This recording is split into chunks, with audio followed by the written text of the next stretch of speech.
오늘 우리에게 새날을 주신 하나님께 감사하고 이 이른 시간 주님의 전에 모인 여러분을 축복합니다.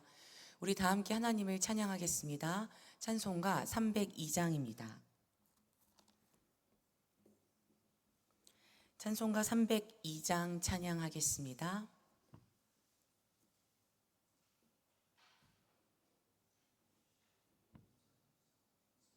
302장입니다.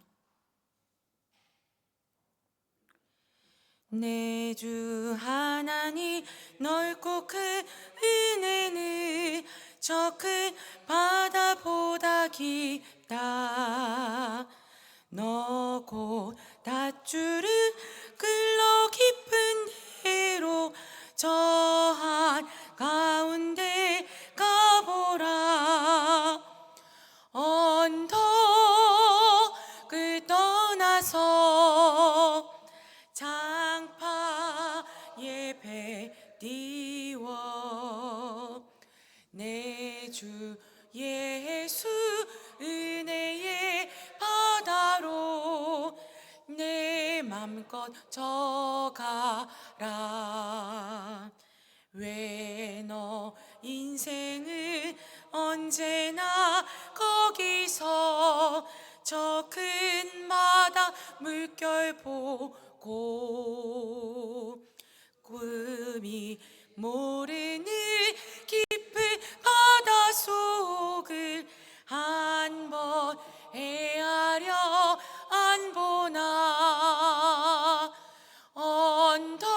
언덕을 떠나서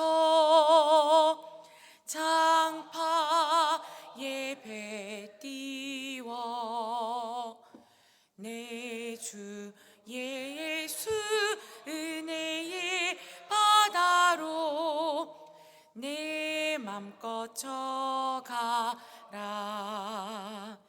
많은 사람이 얕은 물가에서 저 큰 바다 가려다가 찰싹거리는 작은 파도 보고 마음 약하여 못 보니. 언덕을 떠나서 장파에 배 띄워 은혜의 바다로 내 맘껏 져가라. 자 곧 가거라 이제 곧 가거라 저 큰 은혜 바다 향해. 자 곧 내노를 저 깊은 데로 가라. 망망한 바다로 언덕을 떠나서 장파에 배 띄워 내 주 예수 은혜의 바다로 내 맘껏 져가라. 아멘. 사도신경으로 우리의 신앙을 고백하겠습니다. 전능하사 천지를 만드신 하나님 아버지를 내가 믿사오며 그 외아들 우리 주 예수 그리스도를 믿사오니 이는 성령으로 잉태하사 동정녀 마리아에게 나시고 본디오 빌라도에게 고난을 받으사 십자가에 못 박혀 죽으시고 장사한 지 사흘 만에 죽은 자 가운데서 다시 살아나시며 하늘에 오르사 전능하신 하나님 우편에 앉아 계시다가 저리로서 산자와 죽은 자를 심판하러 오시리라. 성령을 믿사오며 거룩한 공회와 성도가 서로 교통하는 것과 죄를 사하여 주시는 것과 영원히 사는 것을 믿사옵나이다. 아멘. 오늘 우리에게 주신 하나님의 말씀은 사도행전 27장 20절부터 26절까지의 말씀입니다. 신약성경 235쪽 사도행전 27장 20절에서 26절까지의 말씀입니다.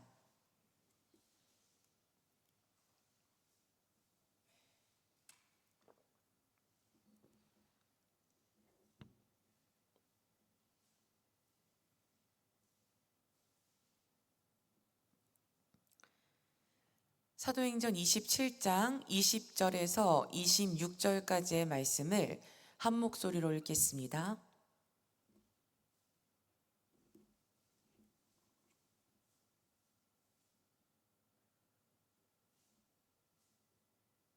사도행전 27장 20절부터 26절까지의 말씀입니다. 읽겠습니다. 여러 날 동안 해도 별도 보이지 아니하고 큰 풍랑이 그대로 있음에 구원의 여망마저 없어졌더라. 여러 사람이 오래 먹지 못하였음에 바울이 가운데 서서 말하되 여러분이여 내 말을 듣고 그레데에서 떠나지 아니하여 이 타격과 손상을 면하였더라면 좋을 뻔하였느니라. 내가 너희를 권하노니 이제는 안심하라. 너희 중 아무도 생명에는 아무런 손상이 없겠고 오직 배뿐이리라. 내가 속한 바 곧 내가 섬기는 하나님의 사자가 어젯밤에 내 곁에 서서 말하되 바울아 두려워하지 말라. 내가 가이사 앞에 서야 하겠고 또 하나님께서 너와 함께 항해하는 자를 다 내게 주셨다 하였으니 그러므로 여러분이여 안심하라. 나는 내게 말씀하신 그대로 되리라고 하나님을 믿노라. 그런즉 우리가 반드시 한 섬에 걸리리라 하더라. 아멘. 이 말씀은 하나님의 말씀입니다. 오늘 하루도 하나님 말씀을 힘입어 승리하는 복된 날 되시기를, 우리에게 가장 좋은 것 주시는 우리 주님과 동행하는 한 날 되시기를 간절히 소망합니다. 담임 목사님은 중부 연예 목회자 세미나 참석 중이십니다. 은혜로운 세미나가 될 수 있도록 목사님을 위해서 함께 기도해 주시기를 바랍니다. 그래서 오늘부터 목요일까지는 새벽 기도회를 제가 인도합니다. 로마로 가는 바울을 향한 하나님의 뜻은 이랬습니다. 사도행전 23장 11절 말씀을 제가 읽겠습니다. 담대하라. 내가 예루살렘에서 나의 일을 증언한 것 같이 로마에서도 증언하여라 하리라. 아멘. 그래서 바울이 로마로 가기까지 고발을 당하고 재판이 열리고 감옥에 갇히고 그 모든 일들을 참고 견뎌냈습니다. 왜냐하면 바울에게는 사명이 있었습니다. 바울이 있는 그 모든 자리에서 복음을 전하고 예수 그리스도의 증인이 되었던 것처럼 로마에 가서도 예수 그리스도의 증인이 되는 일에 목숨을 걸어야 합니다. 그러나 증인이 되는 그 일뿐만이 아니라 바울이 로마로 가는 그 모든 과정 가운데 바울은 목숨을 걸어야 했습니다. 바울이 로마로 압송되어 가는 길은 바닷길로 가기로 결정이 되었는데 처음에 그 항해는 참 순적해 보였습니다. 거기다 바울을 호송 중인 그 백부장 율리오는 바울에게 친절했고 모든 것이 하나님의 뜻에 맞게 바울이 로마에서 예수 그리스도의 증인되는 일에 그 모든 것들이 협력하는 것처럼 처음에는 보였습니다. 그런데 바울을 호송하는 배가 바닷길을 막는 그 맞바람 때문에 시간이 지체되어서 항해하기 위태로운 때에 이제 로마로 가는 그 그레데에 도착하게 되었습니다. 바울은 이런 시기에 항해하는 것은 짐이나 배뿐만이 아니라 우리 목숨도 위험하게 될 것이니 이제 그 항해를 미루자라고 백부장 율리오에게 이야기했습니다. 그런데 그렇게 친절했던 그 백부장 율리오가 바울의 이야기를 귓등으로 듣지 않았습니다. 바울이 선장도 아니고 마침 그때 때마침 그 남풍이 순하게 불었기 때문입니다. 그래서 배를 띄웠는데 얼마 가지 않아서 유라굴로라는 광풍이 크게 일어나 배가 폭풍에 휘말려 바람을 맞서서 나아갈 수 없게 되었습니다. 이제 그 당시 배들은 바람에 그 방향에 따라서 바람의 힘을 이용해서 가는 이제 배들이었기 때문에 바람의 방향과 바람의 세기를 아는 것은 이제 그 당시 그 뱃사람들에게는 중요한 일이었습니다. 그런데 이제 배가 갑자기 폭풍에 휘말려서 위험하게 되었죠. 그래서 바울이 미리 말했던 것처럼 그들은 짐을 버려야 했고 배와 장비들을 버려야 했고 이제 목숨까지도 위험한 상황이 되고 말았습니다. 이들의 상황에 대해서 이제 오늘 본문 20절은 이렇게 이야기하는데 제가 읽겠습니다. 여러 날 동안 해도 별도 보이지 아니하고 그 풍랑이 그대로 있음에 구원의 여망마저 없어졌더라. 구름이 하늘이 가득해서 해와 별이 보이지 않았습니다. 그런데 이제 이 상황은 그 당시에 너무나 무서운 상황이었습니다. 당시의 항해는 해와 별을 보면서 이루어졌기 때문입니다. 해와 별이 보이지 않는다라는 것은 그들이 어디에 있는지도 모르고 어디로 가는지 알 수 없게 되었다라는 뜻입니다. 그리고 그 배를 그 막 흔드는 그 풍랑은 계속되고 있었습니다. 앞이 보이지 않고 목숨이 이제 위험하게 된 그런 상황에서 배 안에 있던 사람들에게 살아나리라는 희망이 사라져 버렸습니다. 그러자 절망에 빠진 사람들은 식음을 전폐했습니다. 그때 바울이 등장합니다. 바울은 절망에 빠져 희망을 잃어버린 이들에게 외칩니다. 우리가 반드시 한 섬에 걸리리라고 말입니다.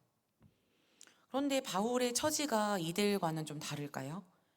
바울은 특별히 바울만 보호받고 있을까요?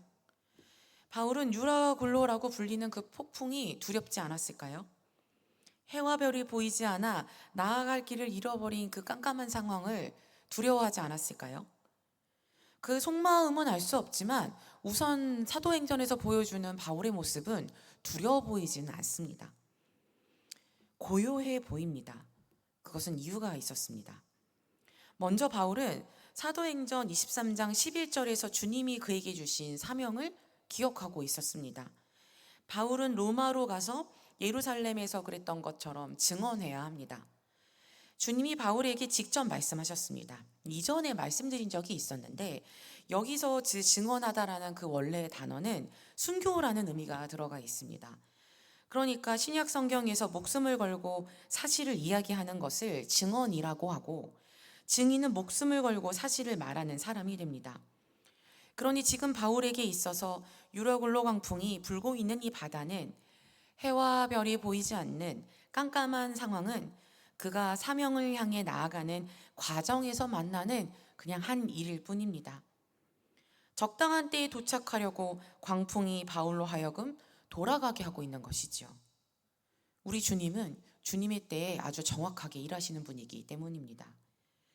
그리고 두 번째, 바울이 속해 있고 바울이 섬기는 하나님이 사자를 보내어 그 전날 이렇게 말씀하셨습니다. 오늘 본문 24절의 말씀을 제가 읽겠습니다. 바울아, 두려워하지 말라. 내가 가이사 앞에 서야 하겠고 또 하나님께서 너와 함께 항해하는 자를 다 내게 주셨다 하였으니. 아멘. 하나님은 다시 한번 확인시켜 주셨습니다. 바울이 이 바다에서 그 광풍에 죽지 않는다고 말입니다. 그것뿐만이 아니라 지금 바울과 함께 있는 자들도 다 죽지 않을 것이라고 그들이 살 것이라고 하나님의 사절을 통해서 말씀하셨습니다. 바울은 절망에 빠진 자들에게 이제 그 이야기를 들었으니까 안심하라고 말합니다.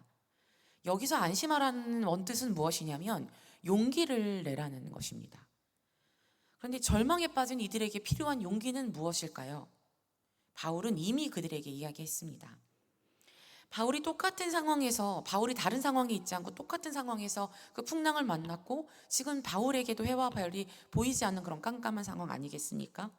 그런데 그런 상황에서도 흔들지 않고 절망에 빠져 식음을 전폐하는 자들에게 위로를 할 수 있는 이유는, 바울이 용기가 있는 이유는 바울이 하나님께 속해 있고 하나님을 섬기기 때문입니다.